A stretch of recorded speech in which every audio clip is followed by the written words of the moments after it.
when you purchase the vending machine, you want movers. You also want to fill the vending machine up halfway for it to at least work, right? To at least take dollar bills.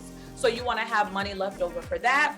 When you get the movers, you're moving the vending machine inside of the place. And remember, it's a free service to them. So you're not paying them or you're not offering them any money up front to place your vending machine in their business. It's a free service to them. Have you ever wondered who owns the vending machines you come across in office buildings, hotel lobbies, and gyms? Well, you'd be surprised to learn that the owners aren't necessarily large corporations, but could also be everyday people like you and I. Today's guest turned one $600 vending machine into a multi-six-figure business. If you're interested in learning how she was able to do that, keep on listening. Hi there, it's Sewa, and welcome to another episode of the She's Off Script podcast, where we help you create your own unique blueprint for success. As I mentioned, Crystal Warren, today's guest, also known as Crissy Tutors, built a viable business around vending machines. She's sharing everything with us, from how to find your vending machine, what sites to go to, how to find a location. She even gives us a script of what to say to the businesses that you're going to be reaching out to. Before we dive in, though, don't forget to subscribe and hit the notification bell so you don't miss our next episode. All right, let's hear what Crissy has to say. Crystal Warren, welcome to She's Off Script. Thank you for being here. Yes, thank you so much for having me. I appreciate it. So excited to be here as well. I'm excited to have you here and share your story and your vending machine business. But for anyone who hasn't heard of you or come across you online, could you share who you are and what you do? Yes, of course. So my name's Crystal Warren. I go by Crissy Tutors online, and everyone calls me Crissy. I was the first African-American male and female to get on Instagram, not Facebook, but Instagram, and talk about the vending machine business online for free. There was no one out there doing it. And my whole purpose was to teach people about the business so that they can get into my funnel and purchase my vending machine location services and my vending machine finder services. So just super excited to be on Instagram, on Facebook, and to just be in the vending world, sharing all of these gems so that people understand that they can start a stream of income. So how did you even get into the vending machine business? Great question. So I had a 9 to 5. I even had a 9 to 5 while I was in the vending machine business for a while. But my sister's friend said that he owned vending machines at the casino. And so I was like, vending machines? I thought you couldn't buy a vending machine. I thought that they were owned by like huge corporations and companies. So when he said he bought it outright, I was like, wait a minute. So I did a little research. I didn't get a lot of information from him at all. I'm a type of person, if you tell me about something, I dive into it. So I went to the library. There was nothing back then on YouTube really about the vending machine business. So a lot of the information that I learned myself was by me, like spending money, wasting time. But it took me 2 years to fully really understand about the vending machine business. And when I got into it, I purchased 5 vending machines. I had 5 locations, and I really did it off a whim. I had $1,000. I was like, if I can start it with less than $1,000, I'm good. So I only had $1,000 to my name to even start it. And from there, it was just a learning experience. So it was me meeting people and just learning on the way. It was really exciting.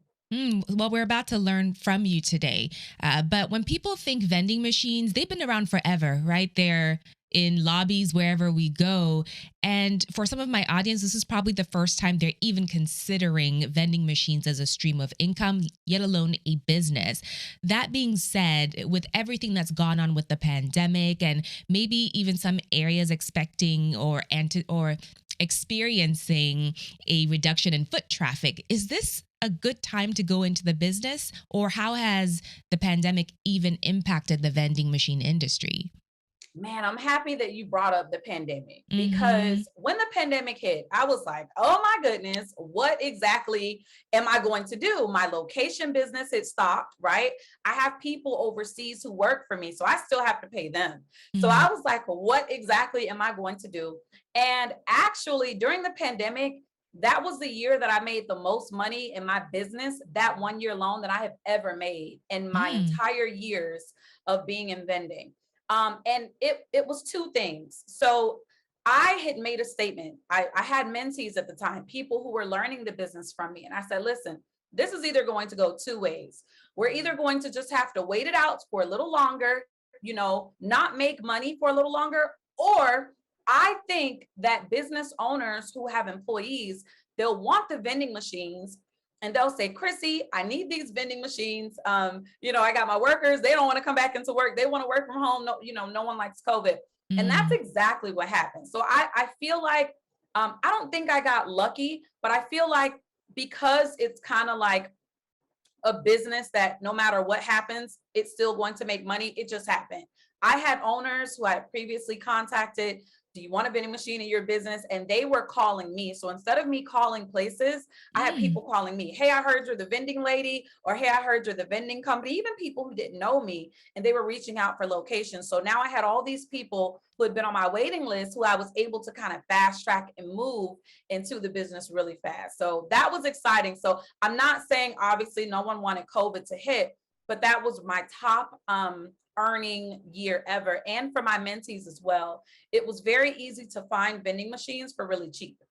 Okay, and we'll dive into all of that, but maybe you can help us learn who all the players are here because you said owners were contacting you. So is this owners of like laundromats, hotels? Like who are those owners?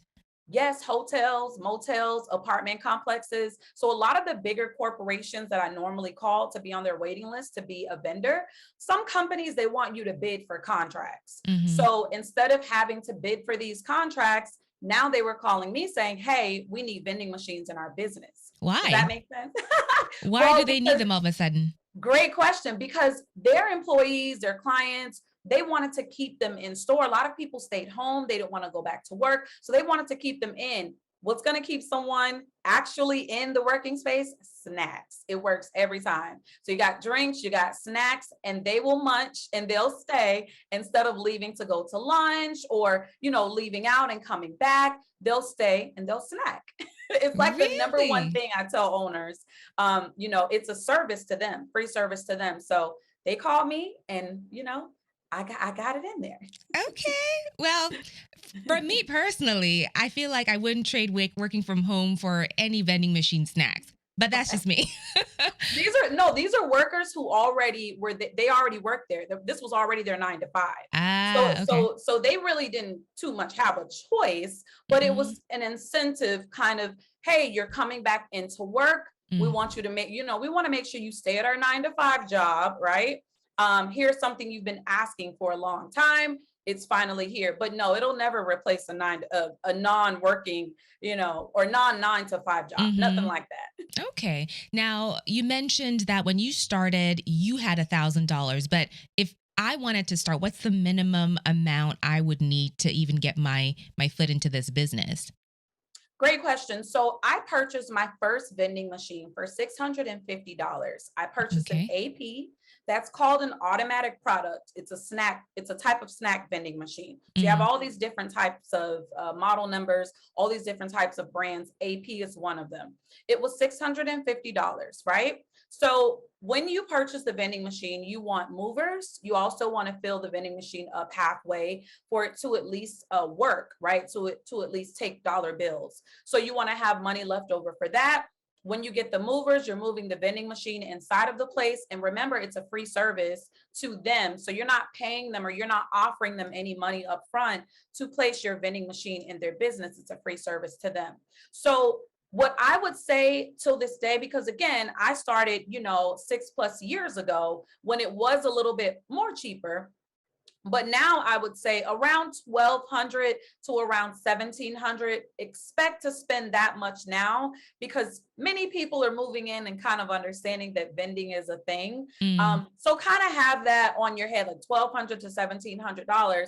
And then if you're wanting to do like a lash vending machine, because again, I was the first person. Now I don't mean to brag, but I was the first person to give out free information about how to start your lash vending machine and hair vending machine, product vending machine businesses as well on Instagram. So if you're wanting to do that type of machine, you can also source. I give out my real life vendors to my mentees. So now they have my vendors who I use, and they're paying like $3,000 for a vending machine. But if you purchase from a company in the US, you're going to spend around $10,000 just for that vending machine.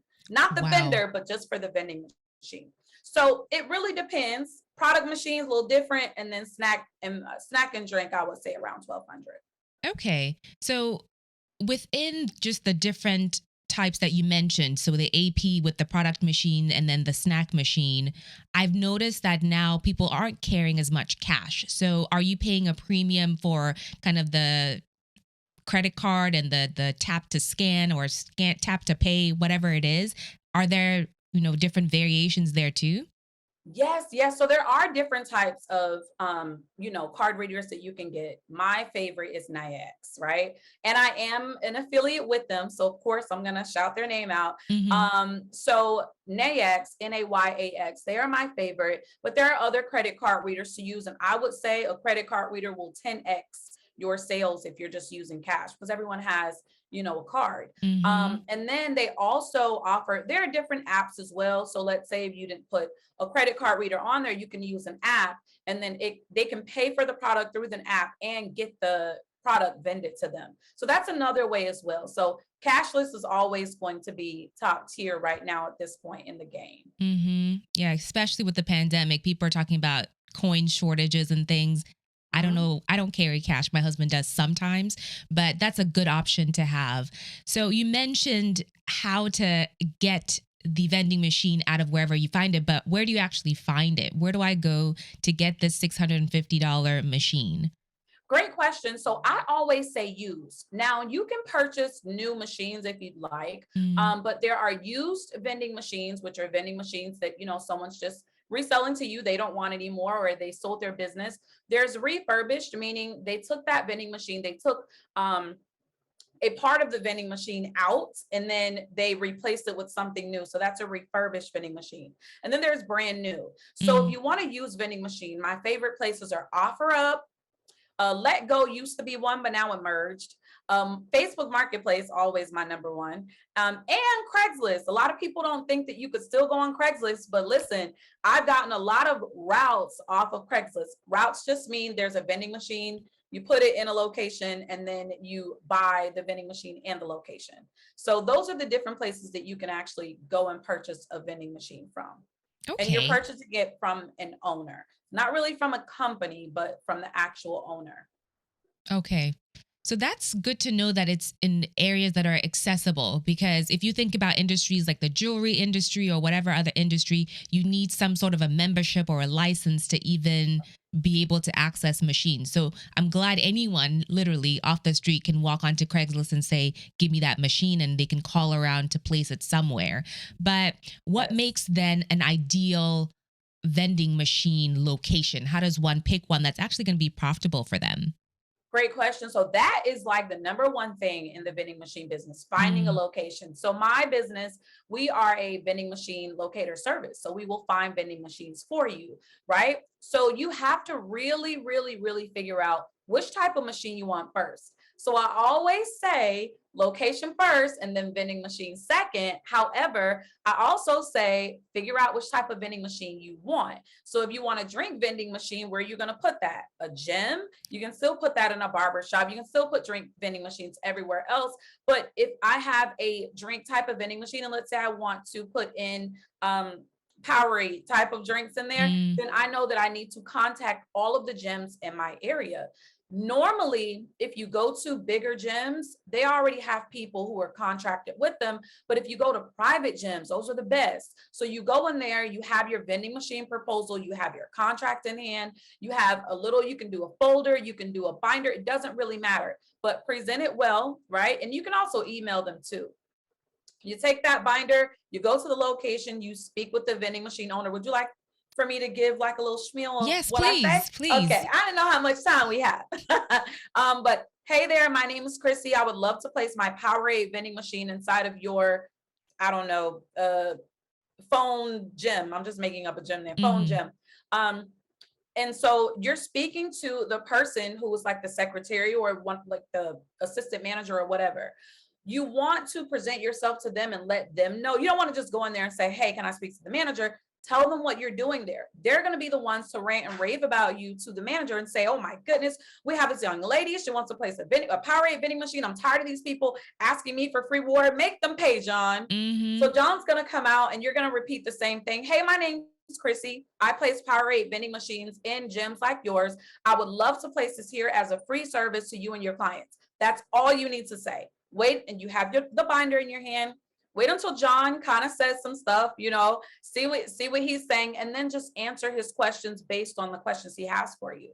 It's just as simple as that, but I'm also not saying it's easy, because it's not easy. However, if you practice makes perfect. You're going to be calling around a lot of locations if you want to do cold calling. You're going to be walking into a lot of businesses, but that's just the name of the game. The more you do it, the more they'll have your card and they'll say, oh, wait, there was this person who came by wanting a vending machine. So you kind of want to have people who know you in this business to kind of say, hey, I have this location for you. Or you could pay a location service who will we offer a full refund if we can't find you a location. So okay. Yep. And that might be better if someone wants to do this as a side hustle. They don't have the time to hit the streets and enter businesses. Exactly. So, but in your experience, what are some hesitations that businesses would have about you placing your vending machine in their place of business? So one of the things that people will say is, oh, what about the electricity? And then, well, I wouldn't say the owner would say that, but I think the person placing the machine would think like, Crissy, what happens? They ask about that. It really does not take up a lot of electricity at all. I would tell them to do like a practice. See how much electricity, they were running before, then see how much after the machine. It's not going to be a lot of money at all. Another thing is they're really worried about them being able to trust you in their business. So the best places to be in are small businesses that you don't have to go to the corporate or corporation for this type of stuff. You want people who have small businesses. So they're trying to figure out if they can trust you. Oh my goodness, who is this person? I'm going to have to give them access to inside of my building. So I wouldn't really say selling yourself. It's really about selling your actual business, making them understand that they can trust you. And once you do that, and you're assuring them that, you are a professional and that you have did this several times, you don't have to lie, but just say you place vending machines and businesses like theirs, so that they're understanding like, okay, this isn't her or his first rodeo, then you're good. Okay.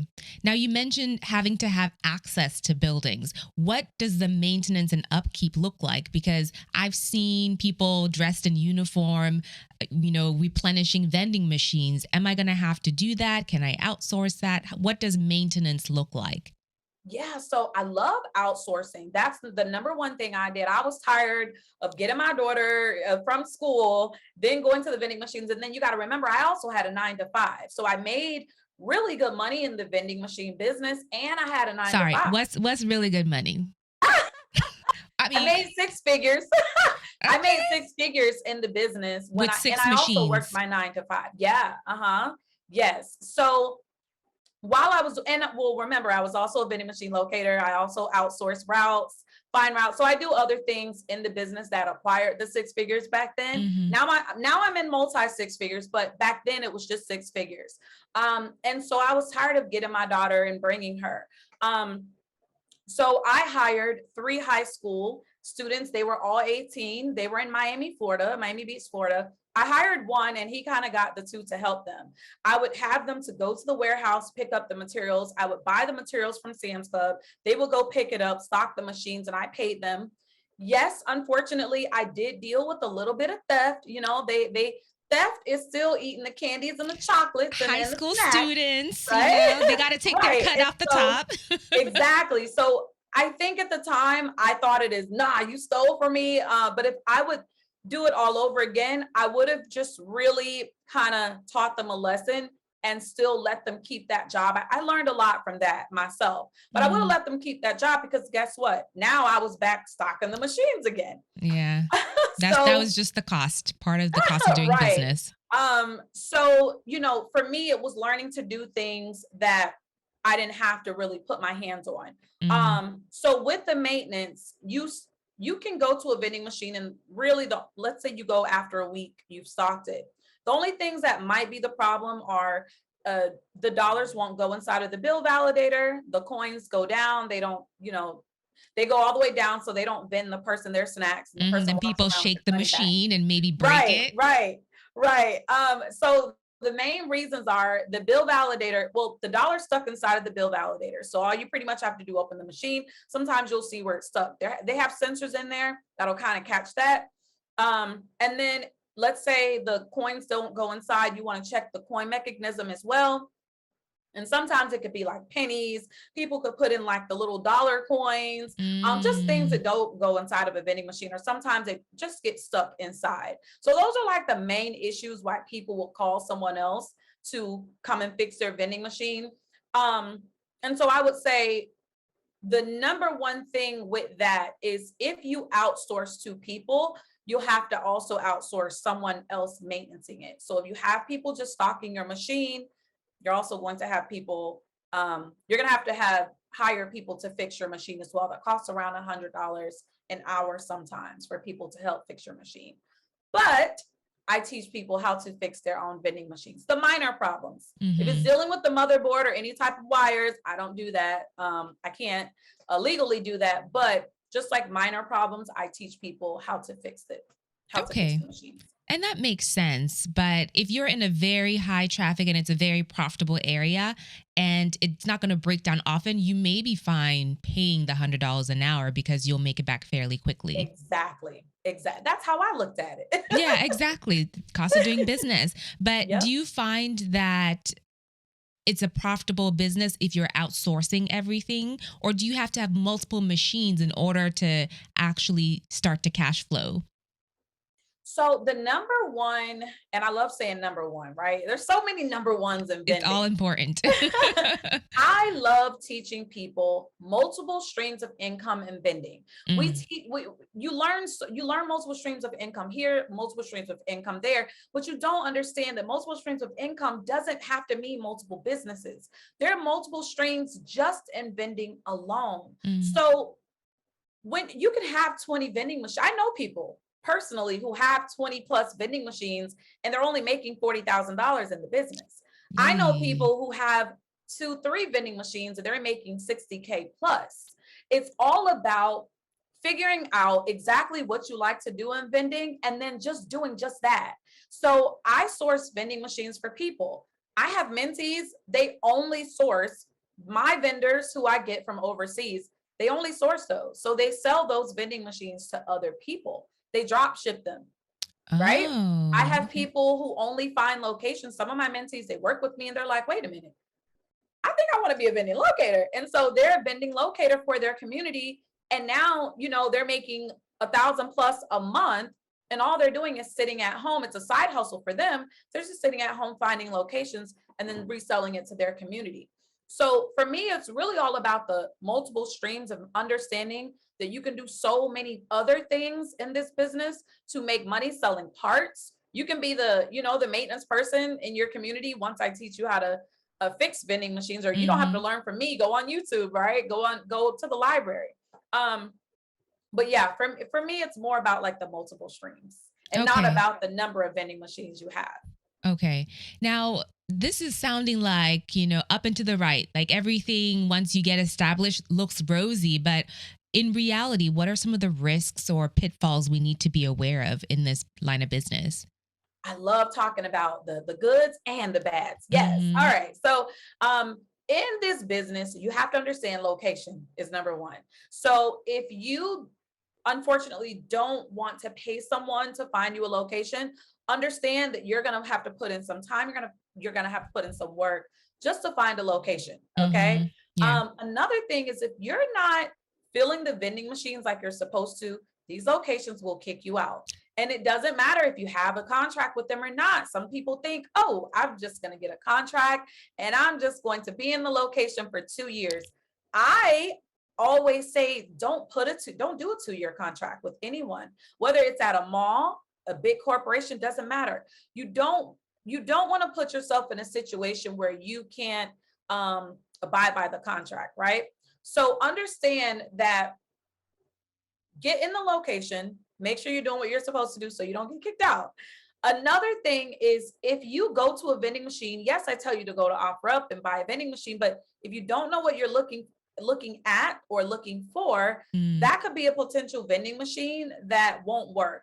I have people all the time, they contact me on a consultation call. Hey, Crissy, I purchased a vending machine from overseas. I've only had it for 30 or 45 days, and now this vending machine doesn't work. So you could potentially purchase a vending machine that doesn't work, even though you think it's brand new. And now you're stuck with the vending machine. And then what those companies are going to tell you overseas is, oh, just send the vending machine back. We'll fix it. So now you got to pay $1,000 just to ship it back to them, for them to fix it. And you got to pay the $1,000 for it to come back to you.